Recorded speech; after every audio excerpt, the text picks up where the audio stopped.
Mercurial Mercenaries. In my previous video, I asked you to suggest a great live album for me to listen to, and I did. I listened to quite a few of your suggestions in the garden with a beer. I especially liked Live at the Regal by B.B. King, that was suggested by a couple of people.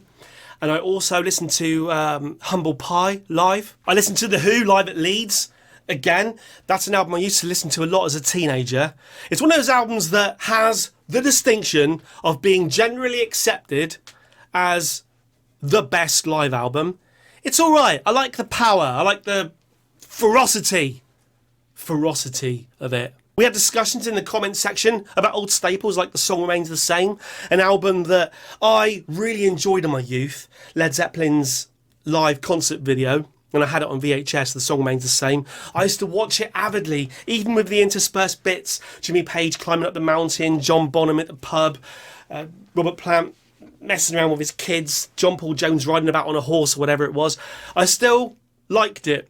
I liked it overall as a package, and those live performances I thought were absolutely amazing. In fact, I modelled the young Mercurial number 6, was kind of modelled on the way Led Zeppelin performed at those concerts.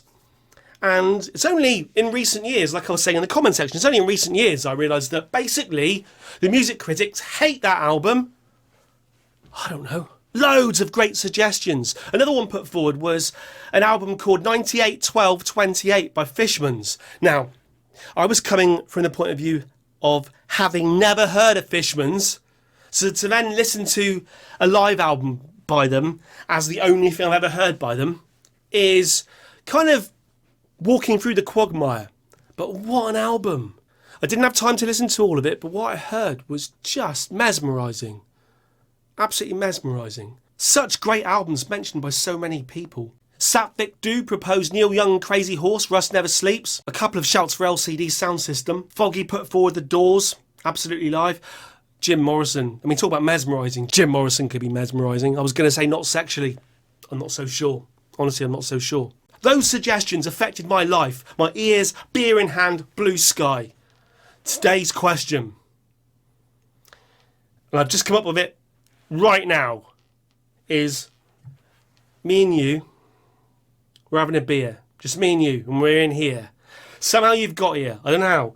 The door's opened, you've walked in, you're here. Me and you, we've both got seats. Both of us, you don't have to stand. We've both got seats, we're both in here now. You can even put the recliner bit on and you can lie back. You can have a beer, got a whole box of beer here. Well, there you go. There's your beer, right? So put that in your hand. We're going to take the guy off the record player. We're going to open the record player up and we're going to play 3 albums. Me and you in here. It's as hot as the sun, and for no reason at all I'm wearing a thermal jumper. And we're going to sweat together. We're going to drink together. And we're only going to listen to 3 albums. What are the 3 albums? What's the question? I suppose, is it about drinking music? Is it about music that makes you happy? I don't know. I've very quickly, chosen 3 albums that, if I get the choice, we're listening to, okay? And they are, you and me, in here. We're listening to the ultimate drinking album, the ultimate happy album that just gets me going. Again, I don't know sexually or not sexually. We're listening to Highway to Hell by AC/DC. Then we're listening to Moose Bumps, an exploration into modern day horripilation by Dr. Octagon. A very underrated album. I can't give this album away. I can't sell this album. If I put a video out about this album, 0 people watch it. No one likes it. I'm the only person in the world who likes this album. But sod it, because you're in here with me now drinking beer and you're listening to it. And we're listening to this one, Home Shake by Midnight Snack. That's my choice. So I suppose we're listening to 6 albums, because we're listening to those 3. And now, what 3 are we listening to that you're bringing with you? Okay, that's the question then. Then I went all a little bit croaky then. The question is, which 3 albums are you bringing in here on vinyl for us to listen to with a beer? That's the question. 3, not 5, not 10. 3. 3!